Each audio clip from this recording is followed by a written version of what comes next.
Hello আমার প্রিয় গাছের মানুষগণ, আসসালামু আলাইকুম, ওয়েলকাম ব্যাক মাই চ্যানেল। দেখতে দেখতে 10টি রোজা চলে গেল, আজকে 11 নম্বর রোজা। ইনশাল্লাহ আজকে আমি রোজা আছি। তো এখন আছি আমাদের ধান খেতে, কারণ কালকে রাত্রেবেলা প্রচুর ঝড় এবং বৃষ্টি হয়েছিল, তাই আমি সকালবেলা দেখতে আসছিলাম আমাদের ধান ক্ষেতগুলো। তো ধান খেতে প্রচুর জল হয়ে গিয়েছিল। আজকে আমাদের মেশিনের মাধ্যমে জল দেওয়ার কথা ছিল, কারণ 3-4 দিন যাবত দেওয়া হয় না। তো কালকে রাত্রেবেলা বৃষ্টি হওয়ার কারণে এত পরিমাণ জল হয়ে গিয়েছিল আমাদের ধান খেতে। এবছরের প্রথম বৃষ্টি কালকে রাত্রেবেলা হয়েছিল, আর আজকে ধান গাছের চেহারা একদম চেঞ্জ হয়ে গিয়েছিল। আপনারা দেখতেই পাচ্ছেন পুরো সবুজ সবুজ লাগছিল পুরো এরিয়াটা। তো আজকে সারাটা দিন কীভাবে কাটবে আপনাদের সঙ্গে ব্লগের মাধ্যমে শেয়ার করব, তো ভিডিওটার পুরো সাথে থাকবেন। আর আজকে সন্ধ্যাবেলা একটা ইফতার পার্টি আছে আমাদেরই গ্রামেরই, তো সেটাও আপনাদের সঙ্গে শেয়ার করব। তো দেখতে হলে পুরো ভিডিওটা দেখবেন। তো এখন যাচ্ছি আমি বাড়িতে, আর হইদুল দা এখানে তার গরু বাছুর নিয়ে যাচ্ছে মাঠে। এটা ছিল আমাদের বর্দার নতুন বাড়ির বালু ও পাথর, এখানে ট্রাক থেকে আনলোড করা হচ্ছিল আমাদের বাড়ির সামনেই। তো সেটাও আপনাদের সঙ্গে শেয়ার করলাম। আর কালকে রাত্রেবেলা ঝড় হওয়ার কারণে আমাদের বাড়ির পিছনের গেটটার অবস্থা এইরকম। তো আজকে আমরা সবাই ছুটিতে আছি, তো এখন যাব আমরা তোরসা নদীর পাড়ে, কারণ নতুন নতুন তরমুজ ক্ষেত এখন দাম একটু কমে যদি পাওয়া যায়, কারণ কালকে রাত্রেবেলা বৃষ্টি হয়েছিল। তো তরমুজ ক্ষেত থেকে যদি তরমুজ কেনেন আপনারা দাম কমে পাবেন অলওয়েজ। তো আমরা যাচ্ছি সেই তরমুজ খেতে। তো যাওয়ার পথে যেখানে আজকে রাত্রেবেলা আমাদের ইফতার পার্টিটা হবে সেটাও আপনাদের সঙ্গে শেয়ার করবো। অ্যাকচুয়ালি এই জায়গাটায় আজকে আমাদের টিএমসি পার্টি থেকে আমাদের পুরো গ্রামে ইফতার করানো হবে। তো এখানে সেই রান্নার প্রসেসিংটা চলছে। তো সন্ধ্যার দিকে এখানে আসবো আপনাদের সঙ্গে, ওটাও শেয়ার করবো। তো ভিডিওটা পুরো সাথে থাকবেন।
সো ফাইনালি আমরা চলে আসলাম আমাদের তোরসা নদীর পাড়ে। এখানে তরমুজ ক্ষেতগুলো আমার পিছনে আপনারা দেখতেই পাচ্ছেন। 1 বছর আগে আমি এখানে একটা ভিডিও করেছিলাম আমার চ্যানেলে, আপনারা দেখতেই পারবেন।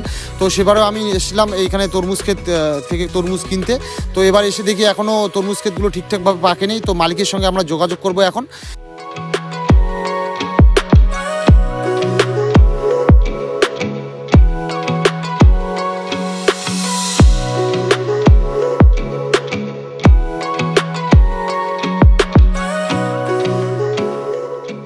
অবশেষে আমরা একজন তরমুজ ক্ষেতের মালিকের সঙ্গে দেখা করলাম, এবং সে জানালো আমাদের যে এখনও তাদের তরমুজ ক্ষেতের ঠিকমতো তরমুজগুলো এখনও পাকেনি। তো আমাদের মার্চের শেষের দিকে আসতে বলল, তো তখন একটু দামও কমে পাওয়া যাবে। তো এখন যাব আমরা বাড়িতে, আর বাড়িতে গিয়ে জোহরের নামাজটা কমপ্লিট করব আজকে।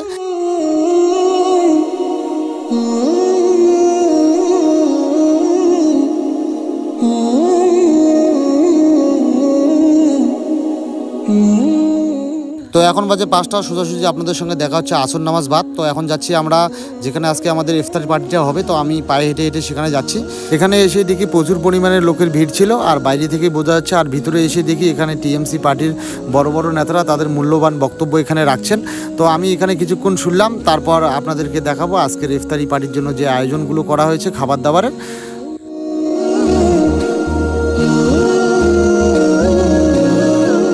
আজকে ইফতারে ভারী নাস্তার আয়োজন করা হয়েছিল, আর এখানে উপস্থিত ছিলেন আমাদের বিশিষ্ট সমাজসেবী, আমাদের বুথের সভাপতি আমিনুর রহমান মহাশয়। আজকে রোজাদারদের জন্য এখানে শরবতের আয়োজন করা হচ্ছিল, এখানে ঠান্ডা পানির মধ্যে লেবু চিপিয়ে দেওয়া হচ্ছিল, আর এখানে 5 কেজি চিনি অ্যাড করা হয়েছিল, আর আমি সেটাকে নাড়াচাড়া করছিলাম।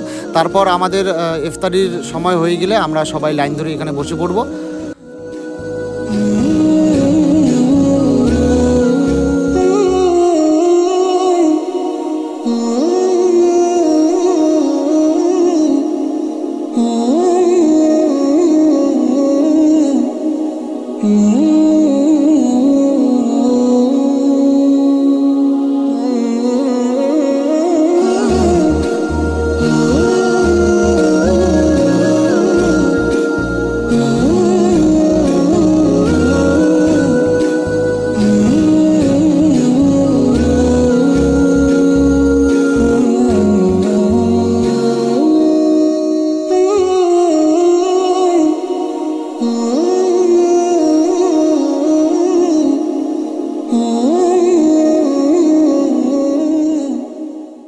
আজকে আমাদের ইফতারির থালায় ছিল বুট, মুড়ি এবং কলা, আঙ্গুর, অনেক কিছু ছিল। তো তাড়াতাড়ি ইফতারিটা কমপ্লিট করে নিয়ে দেখা হলো জ্ঞানদা দাদুর সঙ্গে। জ্ঞানদা দাদু আলহামদুলিল্লাহ পড়ে নিল। আজকে খলিল ভাইয়ের ছোটো ছেলে সবার সাথে একসঙ্গে বসে ইফতারি করলাম, মাশাআল্লাহ খুব ভালো লাগলো। তো এখন করব ভিডিওটাকে এখানেই শেষ। তো ভিডিও ভালো লাগলে লাইক করে দিয়ে, চ্যানেল নতুন হয়ে থাকলে